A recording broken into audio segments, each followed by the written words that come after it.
Dollar text से initialise करा के हमने फ़ाइल सेव करी। फ़ाइल सेव करने के बाद हमने SMS सेंड किया इस नंबर पे।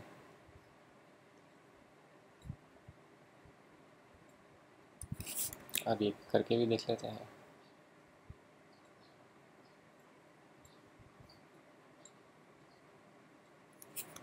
सिक्स सिक्स सेवन थ्री ये नंबर है। अभी एक टेस्ट 11 करके SMS सेंड कर देते हैं। अब वेरीफाई करने के लिए कि SMS सेंड हुआ कि नहीं, इसके अकाउंट में हम चले जाएंगे। इस यूज़र के अकाउंट में जाएंगे हम। यूज़र अकाउंट में जाने के लिए सिंपल है कि इसकी DID नंबर सर्च करें।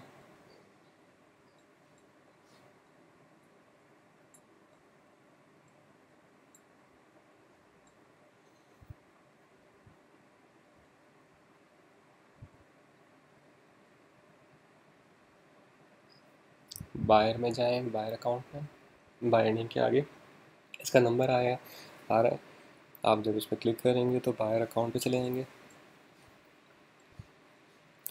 बायर अकाउंट पे जाने के बाद आप क्लाइंट साइड लॉगिन कर लें। तो यहाँ पे राइट साइड पे नीचे दिया हुआ है। क्लाइंट साइड लॉगिन जब हम करेंगे तो हमारे पास क्लाइंट का पोर्टल ओपन हो जाएगा और इसमें हम जाएंगे इनबॉक्स और SMS चेक करेंगे कि हमारा टेस्ट 11 का जो SMS है वो रिसीव हुआ कि नहीं। सेशन एरर आ रहा है, इसको रिफ्रेश कर लेते हैं एक दफ़ा।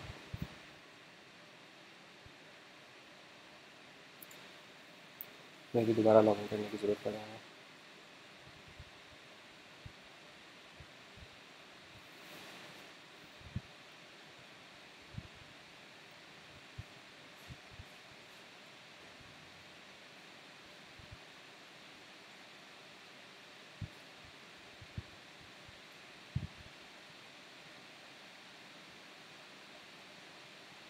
ठीक है, अब ये हमारे पास कस्टमर का पोर्टल ओपन हो गया। यहाँ पे SMS चेक करने के लिए हम जाएंगे इनबॉक्स में और SMS इनबॉक्स पे क्लिक करेंगे।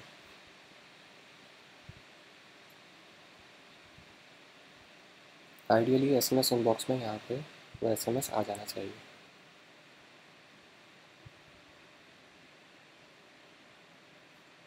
ये आ गया टेस्ट 11। इस नंबर से 6673 को ये SMS सेंड हुआ टेस्ट 11 जस्ट नाउ। एक और चेक करना चाहे एक और चेक कर लें। टेस्ट 12 कर देते हैं हम। 6673 एंडिंग नंबर है। यहाँ पे हमने जाके टेस्ट 12 SMS सेंड कर दिया। इस पेज को रिफ़्रेश करके चेक कर लेंगे कि टेस्ट 12 आया कि नहीं। टॉप पे टेस्ट 12 आइडियली आ जाना चाहिए।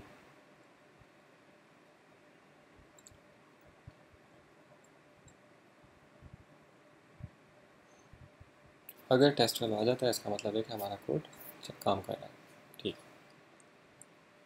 तो ये टेस्ट 12 भी हमें रिसीव हो गया। इसका मतलब है कि हमारा कोड काम कर रहा है। हमने बिल्कुल सही तरीके से कीज़, नई की जो थी हमारे पास from_did to_did और टेक्स्ट की, वो हमने अपने कोड में एंटर कर दी हैं। उसकी वजह से जो हमें एक नई की के हिसाब से जो वैल्यूज़ आ रही थी SMS की, वो हमने कैप्चर करके और आगे सेंड कर दी हैं।